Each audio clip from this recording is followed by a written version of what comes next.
Você já imaginou estar comprando frutas e, de repente, precisar sair correndo porque um trem vai passar exatamente onde você está? Ou atravessar uma ponte onde, por alguns minutos, tudo que existe ao seu redor é o oceano? Parece cena de filme. Mas esses lugares existem. Ao redor do mundo, algumas ferrovias desafiam qualquer lógica. Tem trem cruzando mercados lotados, passando dentro de prédios, atravessando desertos e levando pessoas por caminhos que parecem impossíveis. E o mais curioso é que, para quem vive nesses lugares, isso tudo é apenas parte da rotina. Mas espera, porque um dos últimos lugares desta lista parece desafiar completamente a engenharia humana. Se você gosta dessas curiosidades que parecem inventadas, já deixa o like e vamos começar essa viagem. Nossa primeira parada fica em um lugar onde o comércio simplesmente para um trem passar. Mercado ferroviário da Tailândia. Imagine caminhar por uma feira comum. Barracas cheias de frutas, temperos, peixes, turistas tirando fotos. Nada parece diferente, até que um sino toca. E, de repente, todo mundo começa a correr. Os vendedores recolhem todos em poucos segundos. As mercadorias deslizam para trás. As pessoas encostam nas paredes.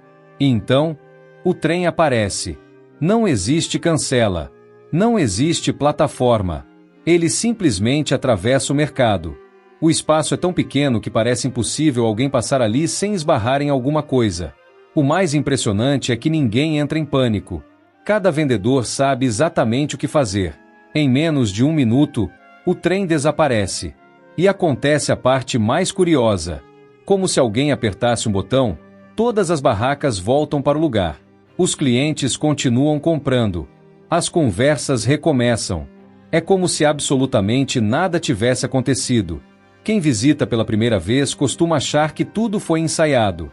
Mas essa cena acontece várias vezes por dia. E pensar que isso já parece estranho. Até descobrir que existe um trem que atravessa o mar.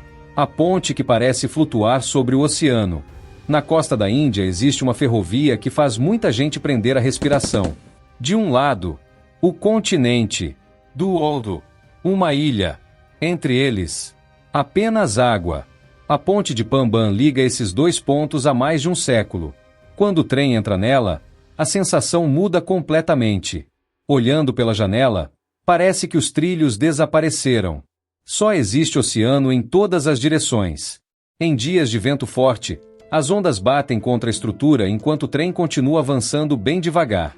E existe um detalhe que deixa tudo ainda mais interessante. Durante muitos anos, essa ponte podia ser aberta no meio para permitir a passagem de navios. Ou seja, a mesma estrutura precisava funcionar para embarcações e para trens. É uma solução de engenharia criada muito antes da tecnologia moderna. Mas existe um lugar onde o problema nunca foi atravessar o mar. Foi encontrar espaço para o trem passar. A rua onde todos precisam sair do caminho.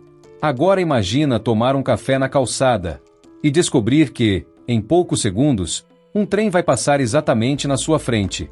Não do outro lado da rua. Na sua frente. É isso que acontece todos os dias em Hanoi, no Vietnã. A rua é tão estreita que mesas, cadeiras e vasos ficam praticamente encostados nos trilhos. Durante boa parte do dia, parece apenas uma rua comum. Moradores conversam. Turistas caminham. Os cafés funcionam normalmente. Até que uma buzina ecoa ao longe. Quase instantaneamente, tudo muda. As cadeiras desaparecem. As mesas são recolhidas. Todo mundo se encosta nas paredes. Algumas pessoas ficam tão perto que poderiam tocar no vagão se estendessem o braço. E então o trem atravessa lentamente aquele corredor estreito. O vento provocado pela locomotiva balança roupas, placas e até os cabelos de quem está esperando. Poucos segundos depois, o silêncio volta. As mesas reaparecem. O café continua servindo clientes. As pessoas voltam a conversar como se aquilo fosse a coisa mais normal do mundo. E foi justamente aí que eu pensei: se um trem consegue dividir espaço com uma rua inteira, o próximo consegue algo que parece ainda mais improvável. Porque, no meio do deserto do Saara, existe um gigante de aço tão longo que algumas pessoas preferem viajar em cima da carga. E essa história é difícil de acreditar. O trem mais longo do deserto. Imagine olhar para o horizonte e ver uma locomotiva que parece nunca terminar. Você enxerga os primeiros vagões, depois mais alguns, depois dezenas. E ela continua. Esse é o famoso trem de minério da Mauritânia, considerado um dos mais longos e pesados do planeta. Dependendo da composição, ele pode ultrapassar 2 quilômetros de comprimento. É praticamente uma cidade sobre trilhos. Sua principal missão é transportar toneladas de minério de ferro das minas no meio do deserto até o porto, onde a carga segue para diversos países. Mas existe um detalhe que transformou esse trem em uma verdadeira lenda. Além dos poucos vagões destinados aos passageiros, muita gente simplesmente sobe nos vagões carregados de minério. Sim, eles viajam ao ar livre, sentados sobre montanhas de ferro, durante horas. Algumas viagens passam de 12 horas atravessando o deserto do Saara, sem sombra, sem conforto, enfrentando calor intenso durante o dia e frio surpreendente durante a noite. Quando o vento levanta a poeira avermelhada do minério, tudo fica coberto por uma fina camada de pó. Roupas, mochilas, rostos. Mesmo assim, para muitos moradores da região, esse continua sendo o meio de transporte mais acessível. O cenário impressiona. De um lado, apenas dunas. Do outro, mais dunas. E, cortando toda essa imensidão, um trem tão comprido que parece nunca chegar ao fim. Mas por mais inacreditável que isso pareça, existe uma ferrovia onde o maior desafio não é o deserto.